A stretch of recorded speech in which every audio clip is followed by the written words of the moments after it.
جادوئی paint brush. کسی زمانے میں ایک غریب مگر ہنر مند بچی للی ایک چھوٹے سے گاؤں میں رہتی تھی۔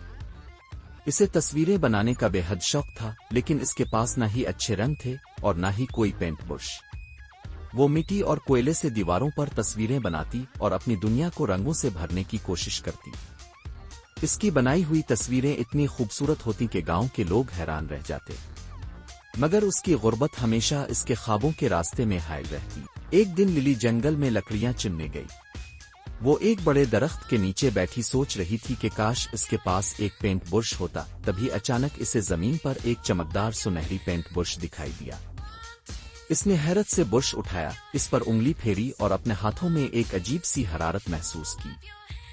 تجسس کے مارے اس نے زمین پر ایک پھول بنایا اور حیرت انگیز طور پر وہ پھول حقیقت میں بدل گیا۔ للی کی آنکھیں خوشی سے چمکنے لگیں۔ للی نے یہ نایاب تحفہ نیکی کے لیے استعمال کرنا شروع کر دیا۔ اس نے بھوکے لوگوں کے لیے کھانے بنائے، بے گھر لوگوں کے لیے گھر بنائے اور بیماروں کے لیے دوائیاں بنائیں۔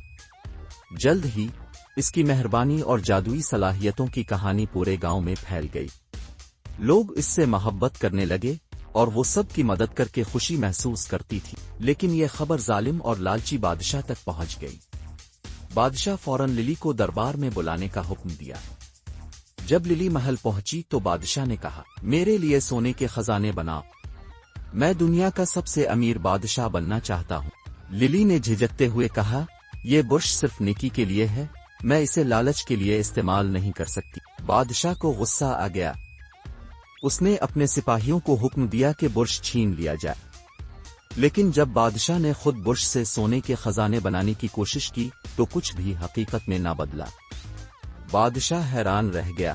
اب وہ مزید غصے میں آ گیا اور چیخ کر بولا، اگر تمہیں اپنی جان عزیز ہے تو فوراً میرے لیے سونے کی ندی بناؤ۔ للی جانتی تھی کہ بادشاہ کی لالچ کا کوئی خاتمہ نہیں۔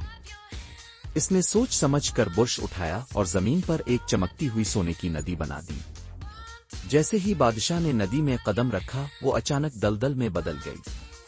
بادشاہ اس میں دھنسنے لگا اور چیخنے لگا، مجھے بچاؤ، مجھے باہر نکالو۔ لیکن کسی نے اس کی مدد نہیں کی، کیونکہ سب جانتے تھے کہ اس کی لالچ ہی اس کا سب سے بڑا دشمن تھی۔ آخر کار بادشاہ اپنی خود غرضی کی سزا پا چکا تھا۔ للی نے اپنا برش واپس لیا اور فیصلہ کیا کہ وہ ہمیشہ اس جادوئی طاقت کو اچھے کاموں کے لیے استعمال کرے گی۔ وہ گاؤں میں واپس گئی، لوگوں کی مدد کی اور خوشیوں کو بکھیرنے کا سلسلہ جاری رکھا۔ وقت گزرتا گیا اور للی کی کہانی ہر جگہ مشہور ہو گئی۔ سب کو یہ سبق ملا کہ نیکی اور سخاوت ہی اصل خوشی ہے اور لالچ ہمیشہ انسان کو برباد کر دیتی ہے۔ سبق: نیکی اور سخاوت ہی اصل خوشی ہے۔